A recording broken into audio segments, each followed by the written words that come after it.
अस्सलाम वालेकुम नाजरीन, तुसी देख रहे हो मानसेरा टीवी ते अज दी खबरां नाल तुसी खिदमत में हाजिर हां। पेश करसा अज दियां खबरां।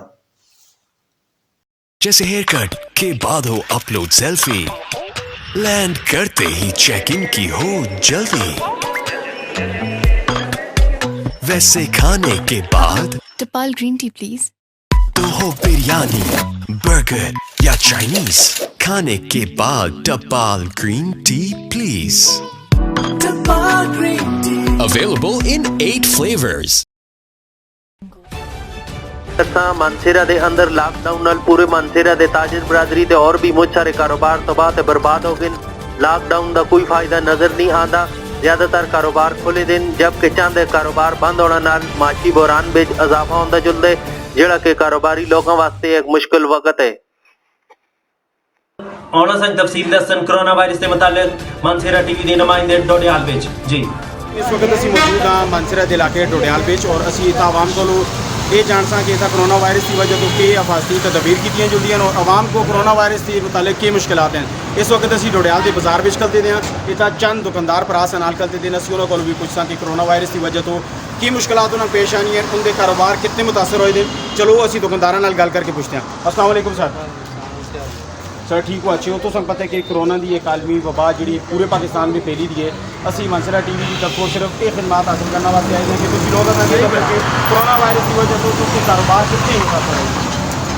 कारोबार 15 मार्च तो बाद तकरीबन बंद जो हम ग्राम में जो केस निकले उस तो बाद एक हफ्ता दो चंद दुकानदार सब्जी वाले करियाने वाले खोले होने ज़्यादा वो एक हफ्ता बंद हो गए जो है खोल के ये पोजीशन है कम कारोबार असा ये पता लगे कि डोडियाल विच कोरोना वायरस के मुतअद्दिद मरीज सामने आए और इस गल भी कितनी एक सदाकत है। सुनया सा कि डोडियाल को तक कर्फ्यू नाफिज किया जुलसी, इसको बंद किया जुलसी, था मरीजों की तादाद ज़्यादा है, था वायरस ज़्यादा है। इसके बारे में तुम क्या गल कर सकते हो?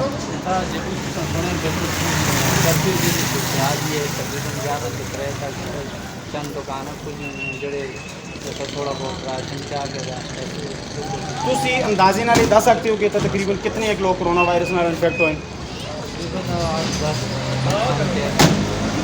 नाजरीन ये असा नाला से दुकानदार भरा जो यहाँ पे ख्यालात का इजहार करते हैं। कोरोना वायरस हम डोडियाल को मुझ ज़्यादा इन्फेक्ट किए और मानसेरा के बाकी इलाकों तो हट के डोडियाल का इलाका इतना ज़्यादा सिक्योरिटी नाफिज की गई है, इतना ज़्यादा दुकाना बंद की गई क्योंकि कोरोना वायरस इतना ज़्यादा तेज़ी नाल फैलता है। शुक्रिया नाजरीन, तुसां कदा करसा शिनकैरी दे हालात तो। अस्सलाम वालेकुम नाजरीन, असी मौजूद हाँ इस वक्त शिनकैरी विच और कोरोना वायरस की वजह तो सारा शिनकैरी बंद की गए। लॉकडाउन की वजह तो सारिया दुकाना बंद हैं। तुम बड़े पिछले देख सकते हो इस टाइम सारिया दुकाना बंद हैं। चंद मुतअद्दिद दुकाना जिन्हें हुकूमत की तरफों नोटिफिकेशन मिली है कि वो खुल रखती हैं, दुकाना खुल की जिन्हें में करियाना सब्जी मेडिकल स्टोर वगैरह शामिल हैं। इतना लोग शदीद मुतासर हैं।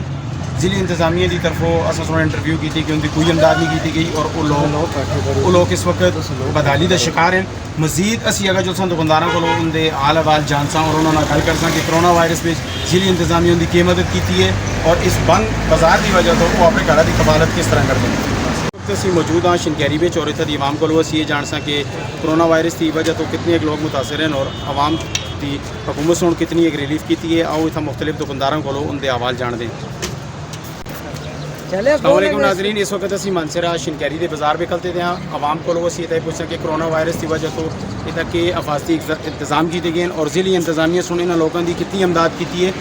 हर ताजर बरादरी जितना भी इतने हैं सारे लोगों ने कारोबार शदीद मुतासर होए दिन और इन लोगों को असी ये पूछा कि उनके कारोबार की इस वक्त किन हुई है और उनके इस वक्त के कारोबार की की सिचुएशन और कितने मुतासर होए दिन। असी इतना आम पब्लिक अस मौजूद है। असी उन्होंने कुछ सवाल कर। अस्सलाम वालेकुम, ठीक हो अच्छे खरीद थे।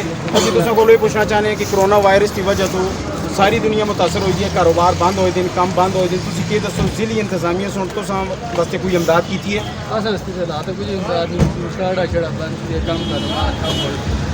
इमरान खान से एक प्रोग्राम शुरू किया था जिसके जरिए एमरजेंसी कैश मिलसी लोगों एहसास के नाम को उस बीच तुम लोगों को अप्लाई किए या कोई रिस्पांस आया तो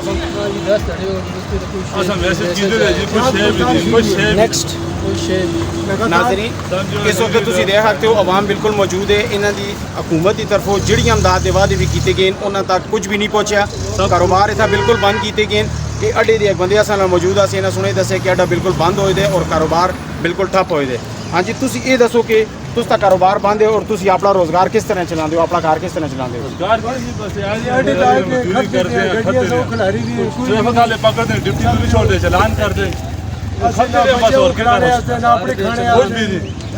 अड्डा इंतजामिया जेडे लोग अड्डे चलाने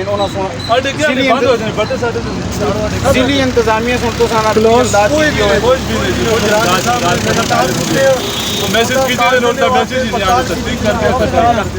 नाज़रीन इस वक्त असी शनकैरी के अड्डे भी मौजूद हाँ। अड्डा बिल्कुल बंद है और जिली इंतजामिया की तरफों इन्होंने लोगों की कोई इमदाद नहीं की जुलती। अगर जुलते हैं और दुकानदारों नाल गल करते हैं कि उनके क्या हालात है। शुक्रिया। असां नाल एक शनकैरी के शहरी मौजूद हैं, इन्होंने को असी सवाल पूछसा कि हुकूमत ने इस टाइम तक की रिलीफ दी है और कोरोना वायरस की वजह तो इलाका कितना इन्फेक्ट होया। अस्सलाम वालेकुम सर। वालेकुम सलाम जनाब। सर पहला सवाल ये है तुम बोलो कि तुम दसो कि ये वाला एरिया कोरोना वायरस की वजह तो कितने इन्फेक्ट हो गए? असल कोरोना वायरस की वजह तो लॉकडाउन की वजह तो टोटल मुतासर मुजाफात हैं इतने कई इलाके लोगों के रोज़गार मैशत सारी डाउन हुई दी है। दुकाना बंद होने नाल रोज़गार बंद होने नाल लोग काफ़ी उन्होंने हालत जुट के पहले तो भी ख़राब हो गई है। तो हुकूमत के जोड़े इकदाम हैं वो एहसास प्रोग्राम के जरिए जी 12,000 की रकम देने लगे तो उनमें मखसूस तबके को मिलती है लगी थी, जिसमें मुझ सारा तकरीबन 40% 50% लोग जोड़े डायरैक्ट मुतासर होने लगे थे जिन्हें को रिलीफ नहीं मिली। तो उसको अलावा गौरमेंट का कोई ऐसा सोर्स नहीं जिस उन्होंने राशन या इस किस्म के सर्वे करके मुतासर लोगों को रिलीफ मिले, ऐसा कोई इंतज़ाम गौरमेंट का नहीं। सर तुसों को असी क्वेश्चन कर सकें कि गौरमेंट सुन ये वादा किए दे रोज़ ये ऐलानात आने कि असी अवाम नाल हाँ, असी अवाम को रिलीफ दे सां। उनके कारोबार बंद किए गए, रमज़ान का महीना बिल्कुल सिरत आए दे, उनकी मैशियत बिल्कुल डाउन हुई दी है, बच्चे की कफालत उनकी सिरत आई दी है। इस लिहाज नाल हुकूमत ने जो एहसास प्रोग्राम शुरू किए वो सिर्फ और सिर्फ डाउन तबके वास्ते अपर क्लास तबका वो थोड़ा जहा स्टेबल है, मिडिल क्लास तबके क्या प्रॉब्लम का शिकार है। मिडिल क्लास तबके से तुम क्या सके हुकूमत सुना जाता ऐसे क्लियर ऐलान नहीं किया। मिडिल तबके जो कि हुकूमत सुना जा कोई ऐलान नहीं किए था, उनका कारोबार भी मुतासर है, दुकानात भी बंद हैं, बाकी भी प्राइवेट सेक्टर का जितना कारोबार है वो बंद है। तो उसको कहा जाए कोई हुकूमत का कोई ऐसा पैकेज नहीं जिसमें लोगों को रिलीफ मिल लगे। तो मिडिल तबका तो माशरे का वो तबका होंगे जो सफेदपोश तबका होंगे जोड़ा तो खुल के किसी अगे अपना इजहार भी नहीं कर रखता तो अपनी महरूमी का तो वो बस उसी सफेदपोशी के जोड़ा है तो उनकी हालत पहले तो भी अबतर हो चुकी है। नाजरीन ये तो सुनते हैं कि कोरोना वायरस की वजह तो हुकूमत ने जो रिलीफ प्रोग्राम शुरू किया गया है उस डाउन तबके वास्ते उन्होंने सुनाया कि जो बंदा दिहाड़दार है उसको एलीट क्लास असते पाकिस्तान की जी है वो सर्वाइव कर रखती है। प्रॉब्लम इतना कहते कि मिडिल क्लास तक की बनसी। मिडिल क्लास वो क्लास होती है नाजरीन कि जिसको अगर कुछ भी ना हो वो असा हाथ भी नहीं फैलाती। अस्ती जिली इंतजामिया जनरल सूबाई और अस्ती वफाकी हुकूमत आ गई इमरान खान कहा कि मिडिल क्लास के लोगों वास्ते कोई पैकेज किया जुले रमज़ान का महीना बिल्कुल सिरत आए थे और लोग बदहाली और परेशानी का शिकार होते हैं। शुक्रिया सर। ये बैंक मैनेजर हैं और इन्हों को पूछा कि पुलिस जी फैसिलिटीज़ दे रही है, पुलिस जी आवाम नाल खिदमत कर रही है, उसका की रिस्पॉन्स है? अस्सलाम वालेकुम सर। सर तुसी असें ये दसो कि तुसी असां नाके तक करते हो ये एक इंतहाई नाज़रीन तुसें कि दसां एक मानसरे दा इंतहाई मुनज़्ज़म नाके इतना बेहतरीन ड्यूटी हो रही है SHO साहब की ज़ेरे निगरानी। असी सर को पूछना कि उन्हें इस फैसिलिटी के मुतालिक क्या जा महसूस किया और उन्होंने के रवैया रह गया? बिस्मिल्लाहिर्रहमानिर्रहीम। मैं JS बैंक का ब्रांच मैनेजर हाँ इतनी नेड़ी अस्ते नाल ही जड़े ना ये SHO साहब के जड़े थाने और SHO साहब ये अरशद अली ना है ना माशाल्लाह बेहतरीन परफॉर्मेंस इन्हें दी है। की बेहतरीन परफॉर्मेंस है पुलिस का ज़्यादातर कंप्लेन ही होती है कि अपने बिहेवियर से नहीं करते, मैक्सिमम इन्हें का मतलब प्रॉब्लम ही होता है। मगर माशाल्लाह ये लोगों को आप समझाने अगर इन्होंने कोई मिसबिहेव भी कर दिया तो मेरे सामने जो है ना इन्होंने मिसबिहेव नहीं किया, मतलब ये एक पॉजिटिव चीज़ है। पुलिस के अगेंस्ट ज़्यादा लोग कंप्लेन इसलिए करके बिहेवियर दी तो ये बहुत अच्छी चीज़ है। नाज़रीन इनकी तो राय सुनिए और संग मिलकर बैंक के मैनेजर हैं। अस इन्हों को एक मजीद इन्फॉर्मेशन चाह कि जी शायद तुसां वास्ते भी इन्फॉर्मेटिव होए।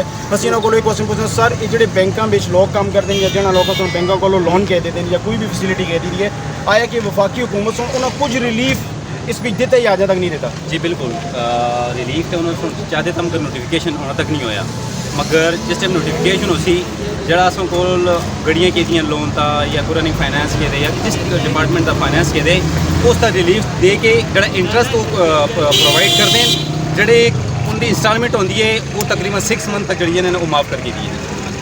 Thank you sir. एक और कुछ एक क्वेश्चन हो रहा सी मैनेजर साहब को पूछना मैनेजर साहब को पता है कि जो कोरोना वायरस है इसकी ट्रांसमिशन जी मुझ तेज़ है मतलब एक बंदे तो 2 बंदे तक ट्रांसफर होने देर नहीं लाता। एक बड़ा इंपॉर्टेंट इशू ये है कि जी करेंसी बैंक में मूव होती है लोग तो संग आन के देने दोबारा उन्होंने लोगों को देंगे हो इस बारे में दसो कि आया कि उन्होंने नोटा नाल भी वायरस आवाम तक मुंतकिल होता है इस वास्ते बैंक होन वफाकी हुकूमत होन सूबाई हुकूमत होन कोई प्रिकाशन ये तैयार किए कि जिस नाल आवाम फैसिलिटेट होती है। बिल्कुल जी ये तो बहुत ज़बरदस्त क्वेश्चन है। सब तो मेन चीज़ जी होती है वो करेंसी नोट जड़े हैं ना इसकी ये चीज़ इन्फेक्टिव ज़्यादा होती है। किस तरह होती है ज़्यादातर लोग मुख्तलिफ जिस बंदे को ऑलरेडी ये वबा है या जो भी है उसको भी करेंसी नोट होते हैं और भी बंदे तक ट्रांसफ़र भी होते हैं। जिस टाइम असों को कोई बैंक में करेंसी आते करेंसी नोट आते अस सब तो पहले क्या करते हैं असों को सैनिटाइज़र लगी दें ऑलरेडी पहले उसके हाथ मिलाने मगर इतना ज़्यादा कंट्रोल अस न कर रखते हैं फिर भी कि जो नोट एक नोट को सैनिटाइज़र उतना न लागते हैं ये जो काफ़ी मिलियन 2 मिलियन 3 मिलियन की कैश आ चुकी है मगर फिर भी स्टेट बैंक असों को ये हिदायत जारी की तुसी कम से कम जड़ा बंदा आवे उसको कम से कम सैनिटाइज़र उसके हाथ था लाजमी लाते करो। तो मैं रिक्वेस्ट ये करना चाहना कम से कम जो लोग जो हैं ना नोट का इस्तेमाल कम से कम काट करें ना जोड़े फ्रेश नोट हैं उसका इस्तेमाल ज़्यादा करें जोड़े पुराने नोट हैं उसको थोड़ी अवॉइड करें। कुछ आइन पैकेज भी दस के दे इसी नाल समी भाई कैमरामैन के साथ जादिन अली मानसेरा उसको बीच एडिट करके मजीद खबरों वास्ते तुसी खिदमत में फिर हाजिर रसो ते तब तक तो इजाज़त अल्लाह ने के बाद।